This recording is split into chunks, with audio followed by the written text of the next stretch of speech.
नमस्कार साथियों, 2 अगस्त 2024 वार शुक्रवार हफ्ते का आखिरी कारोबारी दिन और आज पाम ऑयल के वायदा में तेजी देखने को मिली। पाम ऑयल का वायदा 47 रिंगट बढ़कर 3917 रिंगट पर बंद होता हुआ नजर आया। दूसरी ओर सीबोट इस समय हल्की सी बढ़ोतरी के साथ कामकाज करता हुआ नजर आ रहा है। अब बात करेंगे भारतीय बाजारों की, सरसों की, जहां पर सरसों में 50 रुपये की तेजी देखने को मिली। जयपुर कंडीशन 6050 6075 रुपये के बाजार बनते हुए नजर आए। कच्ची गानी 115 रुपये 50 पैसे के बाजार रहे। खड़ वही 2570 रुपये के बाजार रहे। दूसरी ओर यदि हम बात करें भरतपुर मंडी की, तो भरतपुर मंडी आज 5711 रुपये प्रति क्विंटल खुलती हुई नजर आई। खैरतड़ मंडी के भाव की बात करें तो खैरतड़ मंडी 5730 रुपये के बाजार रहे। दूसरी ओर यदि खेरली मंडी की बात करें तो खेरली मंडी भी आज 5711 रुपये के बाजार रहे। अलवर 5800 रुपये, बड़ौदा में 5850 रुपये के बाजार रहते हुए नजर आए। टोंक की यदि बात करें तो टोंक 5710-20 रुपये के बाजार रहे। निवाई 5740 रुपये के बाजार रहते हुए नजर आए। मालपुरा 5810-20 के ऊपर कामकाज करती हुई नजर आई। मेड़ता 40,55 रुपये के बाजार रहे। दूसरी ओर यदि हम बात करें हनुमानगढ़ जिले को तो वहाँ लैब प्लस 1400 1450 तक माल बिकता हुआ नजर आया। यदि बात की जाए बीकानेर की, बीकानेर में 5450 रुपये तक की स्थिति, 5450 रुपये तक की स्थिति आज बाज़ारों में ऊपर में देखने को मिली है। अब हरियाणा के बाज़ारों का रुख करें तो जो लगातार किसी भी गिरावट में पार्टिसिपेट नहीं करते हुए नज़र आ रहे हैं। दादरी 5950 रुपये 70 रुपये तेज़ है। भिवानी 5880 रुपये के बाज़ार रहते हुए नज़र आए। यदि सिवानी की बात करें तो 40,5750 रुपये रहे। रेवाड़ी की बात करें तो रेवाड़ी 5850 रुपये 42 कंडीशन मंडी के बाज़ार बनते हुए नज़र आए हैं। सिरसा में सरसों 5641 रुपये बिकती हुई नजर आई है। नौहर मंडी में 5570 रुपये रही है। आदमपुर में यदि सरसों के भाव की बात करें तो आदमपुर में सरसों के भाव 5600 कुछ रुपये रहते हुए 5630-50 रुपये रहते हुए नजर आए हैं। उत्तर प्रदेश के बाज़ारों का रुख करें तो उत्तर प्रदेश के बाज़ारों में अलीगढ़ मंडी का जहां तक सवाल है तो 5300 से 5400 बिकती हुई नजर आई है। झांसी मंडी के 5350 रुपये के बाजार रहे। मथुरा मंडी के 5500 रुपये के बाजार रहते हुए नजर आए। जगनेर मंडी 5900 रुपये के ऊपर कामकाज करते हुए नजर आई। इटावा, मैनपुरी, हाथरस की बात की जाए तो 5350 ऊपर में कारोबार होता हुआ दिखा है। अब बात करते हैं मध्य प्रदेश के बाज़ारों पर, जहाँ अशोकनगर 5450 रुपये के बाजार रहे हैं। ग्वालियर 5500 रुपये के बाजार रहते हुए नजर आए हैं। बात की जाए श्योपुर 5650 रुपये 42 कंडीशन के बाजार रहे हैं। प्लांटों के भाव की बात की जाए तो गोयल कोटा के भाव 100 रुपये तेज होकर 5900 रुपये। सोलोनी की कीमतों में कोई परिवर्तन नहीं हुआ। आगरा 6450 है दोनों प्लांट। अलवर 6375, कोटा 6350, मुरैना 6475 रुपये के बाजार हैं। दूसरी ओर अडानी के 6125 रुपये प्रति क्विंटल 42 लैब के बाजार रहते हुए नजर आए हैं।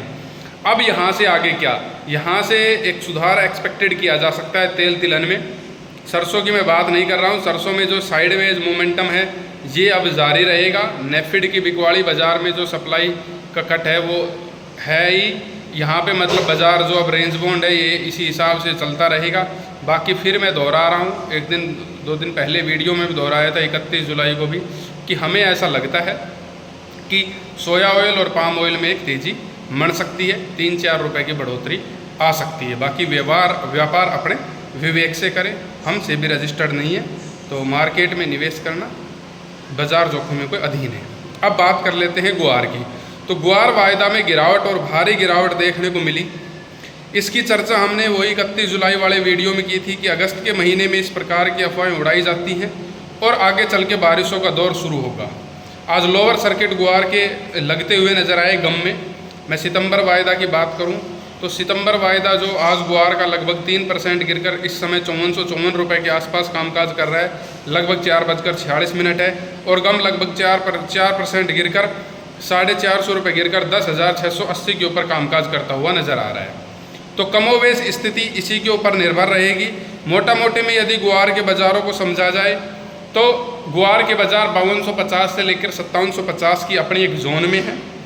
तेज़ी, वो जो तेज़ी चिल्लाते हैं उससे कुछ होना जाना है नहीं कि भाई तेज़ी 10,000 8,000, जैसे जिस दिन भी एक सर्किट लगा उसके बाद क्या बवाल काटा है तेजड़ियों ने, उस प्रकार का कुछ है नहीं। खाली बवाल काटने से बारिश नहीं होगी, ये नहीं होगा, उस हिसाब से गुआर का कारोबार नहीं चलेगा। कि भाई बारिश नहीं हो रही है, सूख गया, सब कुछ ख़त्म हो गया, गुआर तो ख़त्म हो जाएगा। अब भी जैसे खबरें चलेगी कि अधिक बारिश से नुकसान हो गया, गुआर दोबारा बिजाई होगी, गुआर बहुत लेट होगा, कितना उत्पादन होगा। फिर दोहरा रहा हूँ कि हम प्रैक्टिकली तौर पर अंग्रेजी महीनों के हिसाब से अगस्त में है, वैसे हम प्रैक्टिकली तौर पर सावन के मिड में खड़े हैं। ये एक अच्छा टाइम माना जाता है जिस हिसाब से मानसून की प्रगति रहती है। यानी कि मैं फिर दोहराऊंगा, जैसलमेर, बाड़मेर, बीकानेर, नागौर, जहाँ पर सबसे अधिक में बरसात रेनी सीजन पहुँचता है, वहाँ पर एज पर अपने जो कल्चरल थे, जिस हिसाब से पहले के बड़े बुजुर्ग बिजाई करते थे, भाई साढ़ सावन में बिजाई होगी, उस हिसाब से अभी हम मिड में खड़े हैं और बिजाई का अच्छा सही टाइम माना जाएगा यदि अब भी बिजाई होती है और अच्छी बारिशें जैसलमेर और बाड़मेर में होती है तो इसके ऊपर बाज़ार की नज़र रहेगी। मोटा मोटी में बाज़ार एक रेंज के बीच में है, उसमें कोई चाहे कितना ही बवाल काट ले, कोई नमूना चाहे कितना ही आ जाए, कितना ही व्हाट्सएप पे उछल कूद कर ले, उससे किसी को कोई प्रभाव नहीं पड़ता। फिर वो चाहे कोई ये कहे कि बारिश नहीं होगी, फिर ये कहे कि भाई बारिश हो सकती है, तो ये चीज़ें चलती रहेगी। मोटा मोटी में भाव एक रेंज के बीच में है, जिस भी साइड रेंज टूटती हुई नज़र आएगी उसी हिसाब से कामकाज होता हुआ दिखेगा। और हमें ऐसा नहीं लगता कि कहीं से भी प्रकार से गुआर में कोई तेजी है। यानी कि सेल ऑन राइज मार्केट है। 31 जुलाई को वीडियो में बताया था कि भाई हाजिर में निकलने का मौका है, आप निकल सकते हो। एक और चीज़, हिस्ट्री रिपीट कर रही है। 2 अगस्त 2021 की बात है, जहाँ से गुआर में तेज़ी हुई थी। 4200 वाला गुआर बहुत ऊपर जाके रुका था। इस बार जो अगस्त की जो शुरुआत हुई है वो एक मंदी से हुई है। यानी कि अगर जो हम टेक्निकल तौर पर देखें तो 2 अगस्त 2021 को जो ओपन लो था वो एकदम सेम था, और इस बार लगभग आप कह सकते हो कि ओपन हाई लगभग सेम है। तो जो हाई जो बना है सितंबर की एक्सपायरी का, आप कह सकते हो या अगस्त की एक्सपायरी का, ये जो हाई है इसके ऊपर नज़र रखें। जब तक इसके ऊपर अब टेक्निकली रूप से बाज़ार नहीं जाता है तब तक बाज़ार सेल ऑन राइज रहेगा।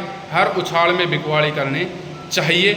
बाकी व्यापार अपने विवेक से करें। हम सेबी रजिस्टर्ड नहीं है। किसी प्रकार के वित्तीय निवेश से पहले अपने फाइनेंशियल सलाहकार से सलाह लें। बाजार में निवेश जोखिमों के अधीन है। जानकारी कैसी लगी हो लाइक शेयर कमेंट करके ज़रूर बताएं। वीडियो छोड़ने से पहले हमें फॉलो करना न भूलें। जय हिंद, जय जवान, जय किसान।